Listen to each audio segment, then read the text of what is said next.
Hello, I'm Winston J.P. Latorre, grade 2, Edison. Today we will gonna experiment those liquid hazmat.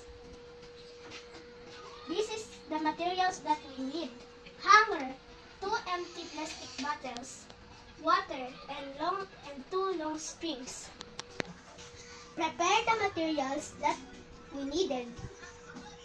Hang the hanger in such way that it unswing easily. Tighten the cap of empty plastic bottle and tie a string over its neck.